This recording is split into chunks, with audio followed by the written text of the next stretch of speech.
Nahinumdum ako sa nindot kaayo, apan makahulugan usab kaayo nga salidang amistad. Mahitungod sa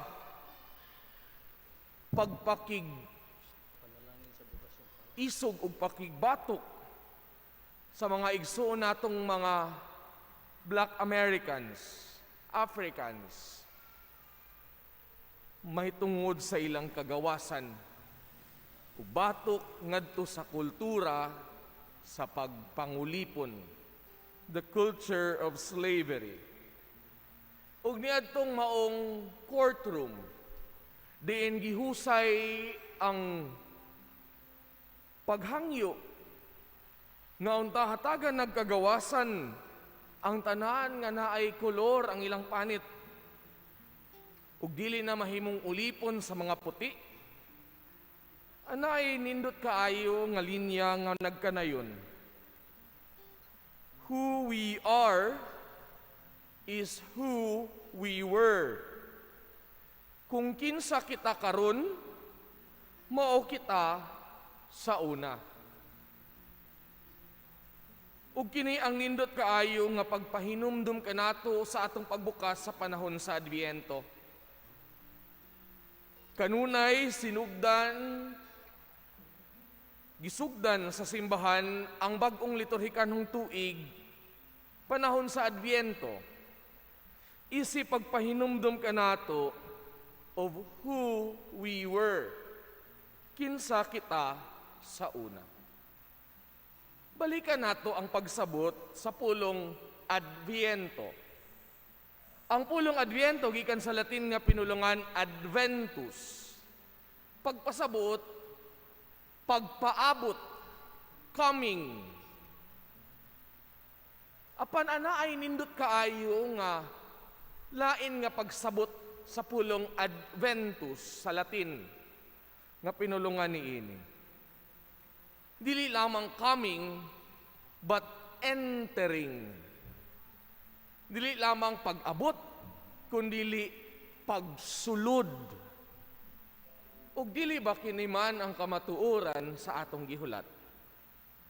Ang Dios wala lamang miabot uban kanato, kundili misulod diha mismo sa kinahilad man sa tao. Nan ang Adbyento di ay mao ang pagpaabot ug ang pagbukas.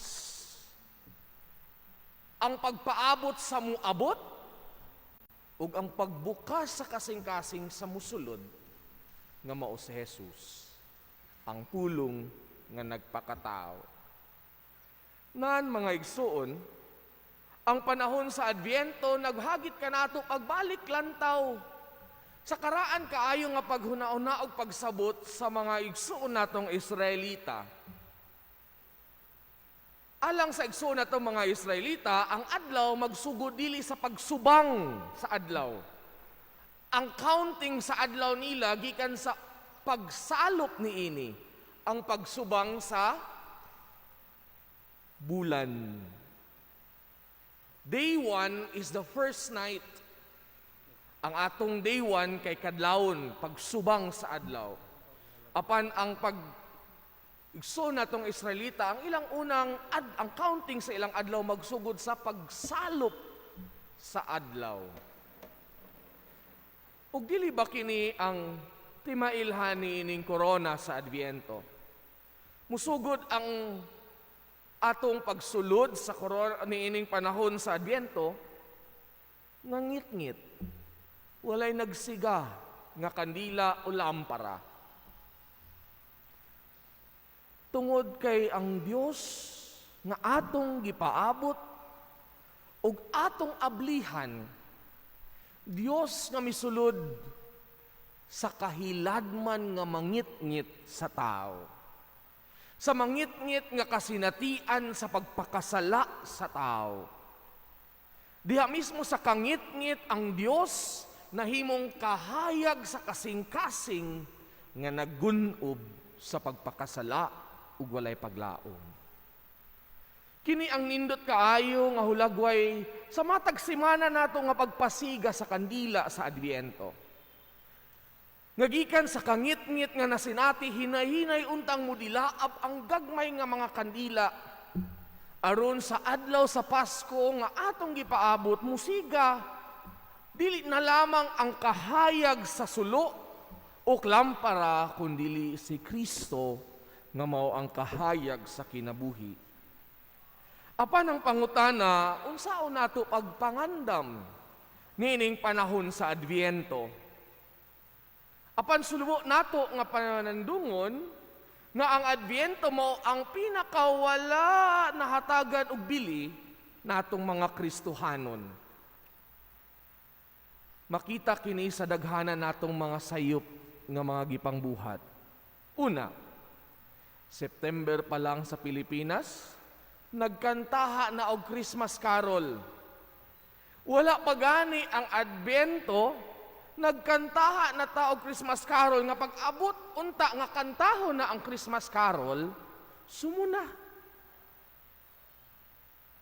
Nawad-an og lawom nga pagtagad ang Adbyento. Gusto nato dali-dalion kay Pasko na unta. Apan ang Adbyento nagtudlo ka nato sa paghulat. Walay pagpaabot nga walay lakip ang paghulat. Apan sakit nga pamalandungon nga ang tao di naganahan maghulat. Sa usa ka kultura nga instant anan, instant noodles, instant coffee, instant nga mga butang, instant internet, instant tanan. Usahay gusto nato ang atong relasyon sa Dios, instant na pod.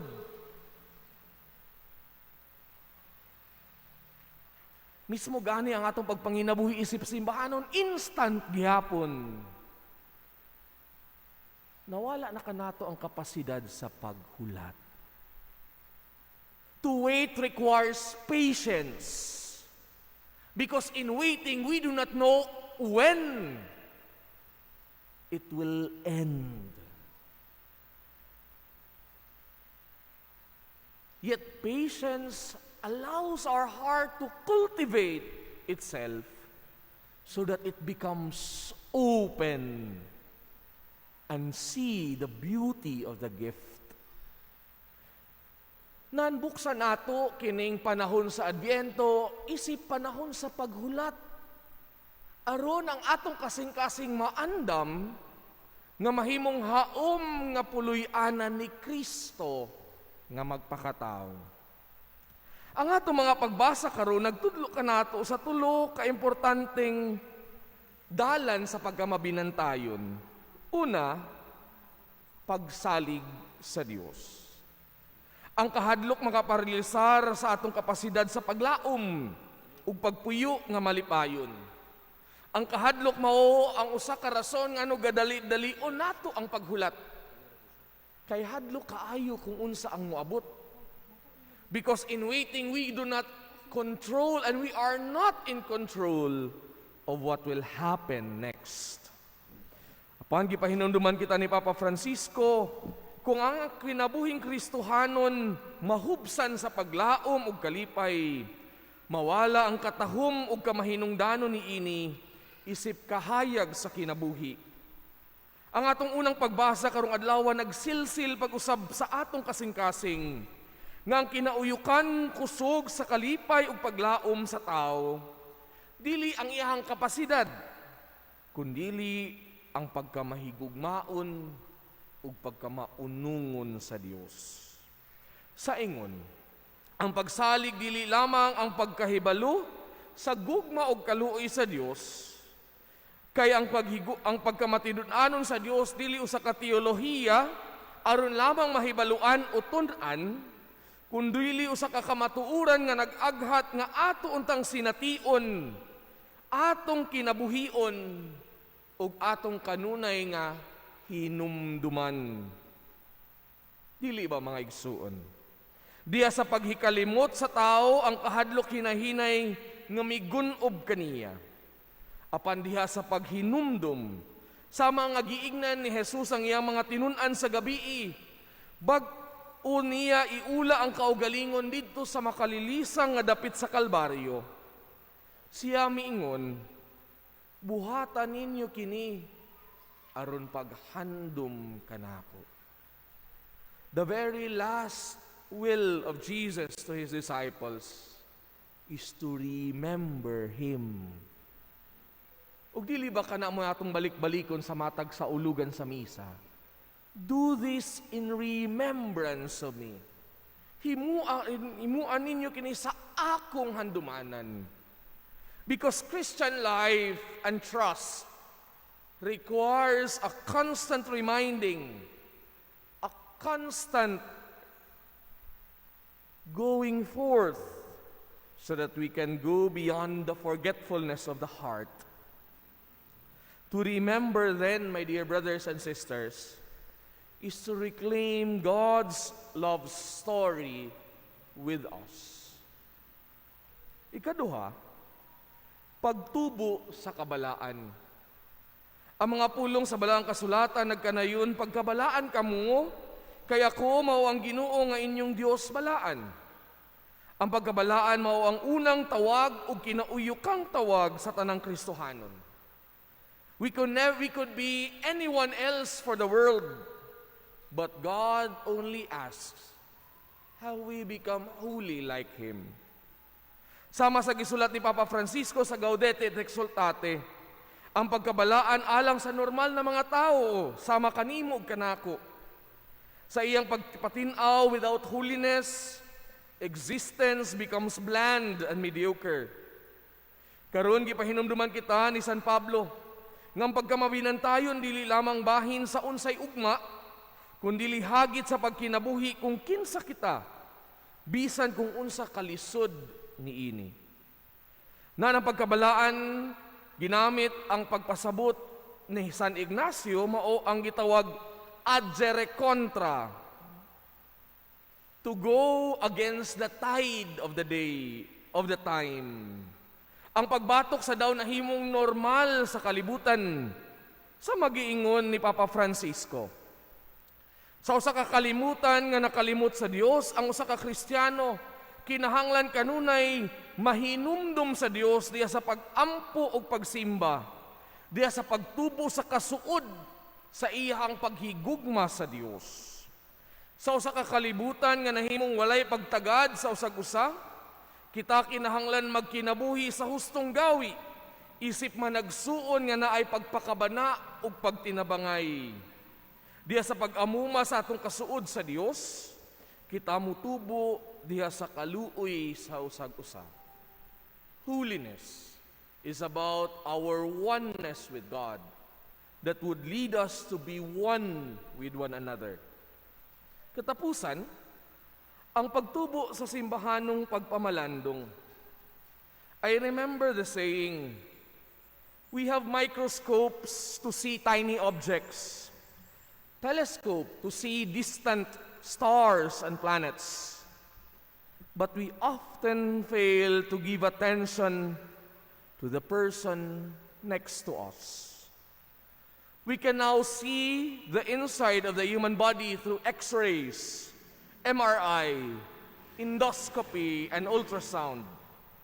But we have failed to see the inner goodness and beauty of every human being, even to the point of enjoying seeing them killed on the streets.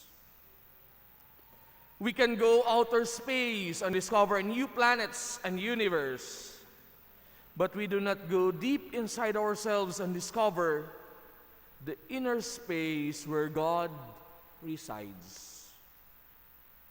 Mga igsoon diha ni Kristo, sa atong pagsugod ni ining maong bagong liturhikanhong tuig sa simbahan, ang Dios sa kabaguhan, ang Dios nga kanunay nagbag-o sa atong kinahiladman, naghagit sa iyang hinigugmang katawhan sa dalan sa Kristohanon ug simbahanong pag-aninaw.